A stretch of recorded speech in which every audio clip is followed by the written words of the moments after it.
Hvala predsjedniče Brajoviću na razumijevanju potrebe da stvorimo uslov da razmijenimo mišljenje u odnosu na važne teme koje su ovdje otvorene. Uvažena koleginica Bošnjak, sa kojom sam i u parlamentu često razgovarao na temu državnog univerziteta, je u svojem reagovanju iskazala saglasnost sa opredjeljenjem Vlade da ulaže u obrazovnu infrastrukturu. Ja sam rekao da sam ponosan što sam član Vlade koja je stvorila mogućnost da može za sebe da kaže da je odgovorna za započinjanje najvećeg investicionog ciklusa u oblasti obrazovanja do sada, da je to investicioni ciklus koji će podrazumijevati trošenje blizu 100 miliona eura u narednih nekoliko godina i da će benefite od toga ovo društvo, siguran sam, itekako imati na srednji, a pogotovo na dugi rok. Međutim, u godini u kojoj započinjemo najveći investicioni ciklus u obrazovanju do sada, našli smo način da ulažemo i u kadrove. U toj godini smo stvorili preduslove da izađemo sa povećanjem zarada svim prosvjetnim radnicima za 9% već od narednog mjeseca, za dodatna 3% od početka 2021. godine. Iako smo svjesni da je to važan budžetski izdatak, da je za to trebalo izdvojiti na godišnjem nivou oko 13 miliona eura. Ali smo cijenili da je to najbolji način da dođemo do održivih stopa privrednog rasta i zato smo istrajali u toj namjeri. Isto tako smo istrajali u namjeri da povećamo zarade svih zaposlenih na Univerzitetu Crne Gore također za 9% od početka 2020. i dodatna 3% od početka 2021. godine, čime pokazujemo naše opredjeljenje da moramo da ulažemo u kadrove, da moramo da ulažemo u one koji prenose znanje mlađim generacijama, jer na njima ovo društvo počiva. Svoje opredjeljenje da poboljšavamo njihov materijalni položaj smo pokazali i nikad većim izdvajanjima za rešavanje njihovih stambenih potreba. Ova Vlada je stvorila preduslove da u naredne 3 godine za rešavanje stambenih potreba naših prosvjetnih radnika izdvoji 2,1 miliona eura.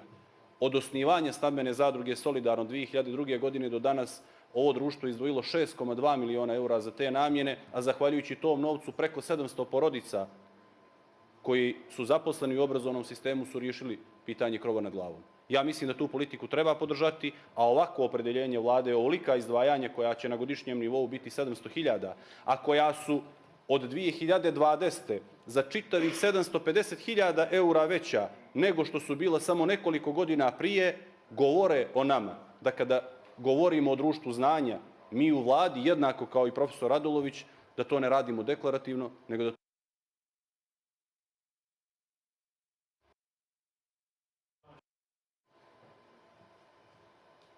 zato što smo suštinski opredjeljeni da idemo u tom pravcu.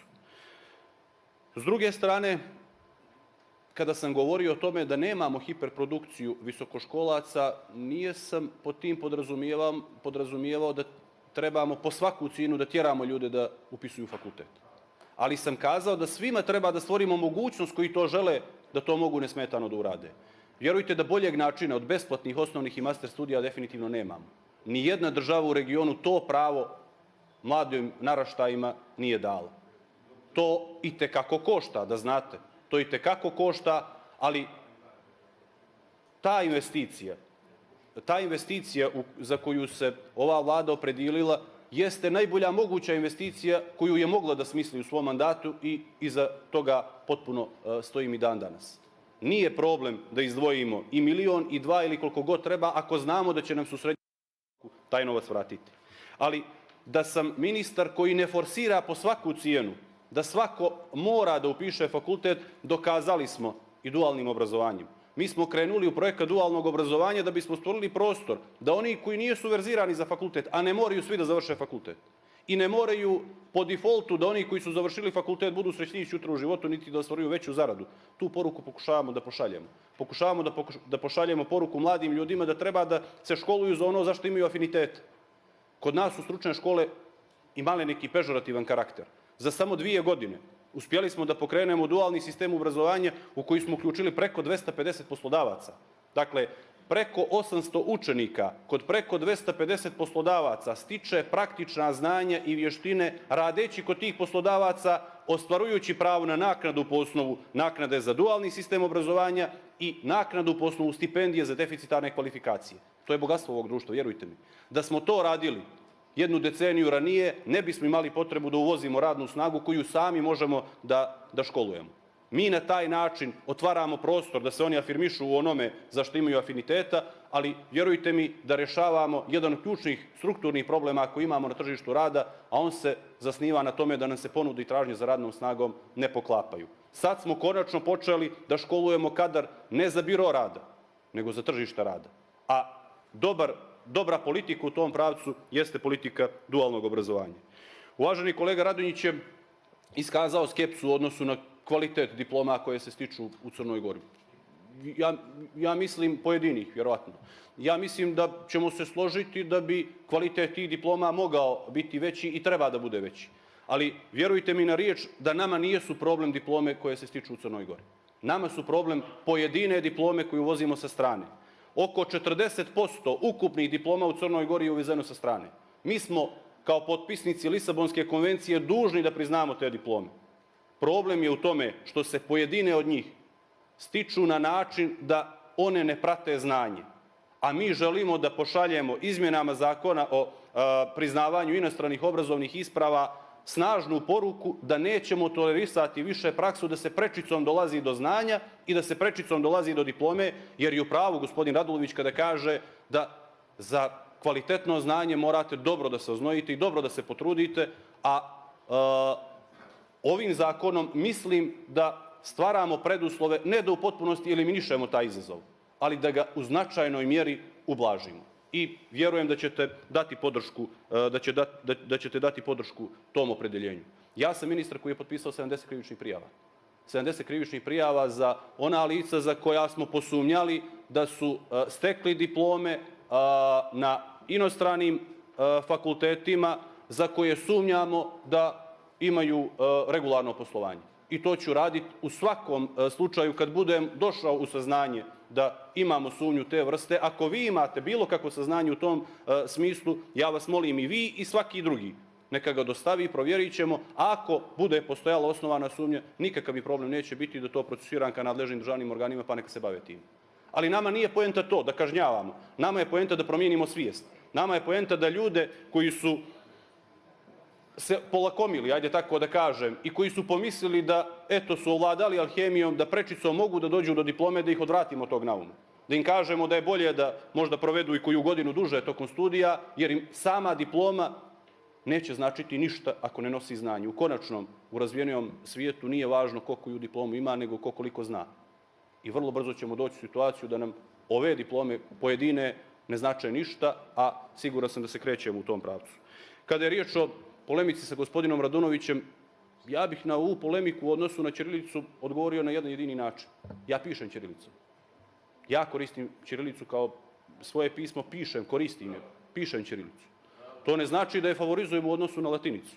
To samo znači da prosto nemam nikakav problem sa ćirilicom. Ni ja, ni resor iz kojeg dolazim, niti vlada Crne Gore. Ali to sa druge strane također znači da moramo da obezbedimo ravnopravnost. A ona je garantovana Ustavom.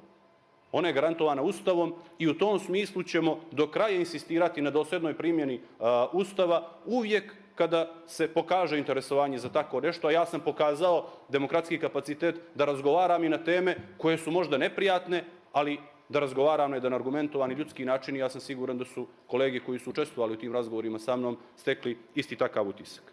Kada je riječ o pitanju koleginice Vukićević, fakultet primijenjene fizioterapije,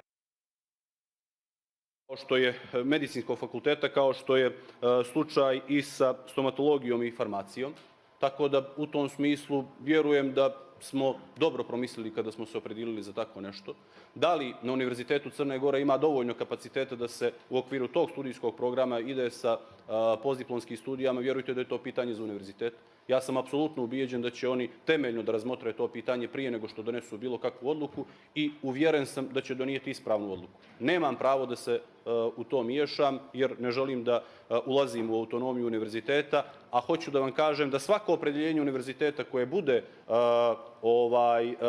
uspostavljeno u tom kontekstu da ćemo apsolutno podržati poštujući zakonska ovlašćenja i ničim ne narušavajući autonomiju univerziteta. Oko svih ostalih pitanja koje ste pominjali, dozvolite da ću morati da prikupim informacije i nemam nikakav problem da i mimo sjednice iskomuniciramo na tu temu.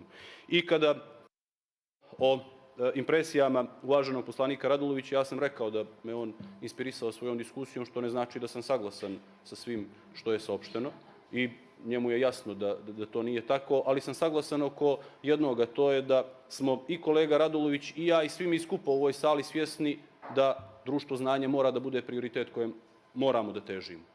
Saglasan sam također sa opaskom da za obrazovanje treba više. Treba više, to je tačno, ali isto tako tačno da nikad ovoliko nije izdvajano za obrazovanje. I zbog toga sam ohrabren tim pristupom. Ne možemo preko noći, ne možemo u 2 godine da nadoknadimo ono što smo propuštali decenijama. Dok smo se mi ovdje zabavljali 90. godina nekim stvarima koje ne služe na ponos nikome od nas, druge zemlje su ulagali u obrazovanje. Sad će nam trebati jedno vrijeme da ih stignemo, ali mislim sa ovakvom politikom koja je generisana od strane vlade i u odnosu na resor na čijem sam čelu i u odnosu na resor nauke, mislim da je to dobar put da sustignemo one ekonomije koje su nam možda pobjegle u tom međuvremenu i vrlo brzo da ih prestignemo, zato što sam ja ubijeđen sam da mi u mladim ljudima imamo kvalitet, imamo potencijal i da ključna prednost Crne Gore jeste upravo znanje koje trebaju ti mladi ljudi da nam obezbijede. U tom smislu jesam zadovoljan kada sam danas na Odboru za ekonomiju, odnosno, izvinjavam se, po defaultu pominjem Odbor za ekonomiju, čiji sam član bio 8 godina, kada sam na Odboru za prosvjetu, nauku, kulturu i sport saopštio da sam vrlo srećan zbog toga što imamo rekordan budžet za obrazovanje, ali sam isto tako svjestan da on mora da raste i narednih godina, da sam vrlo srećan što imamo najveći budžet za univerzitet u istoriji univerziteta, ali i on treba da bude veći, da sam srećan zbog toga što su gotovo svi zaposleni na univerzitetu stvorili preduslove da riješe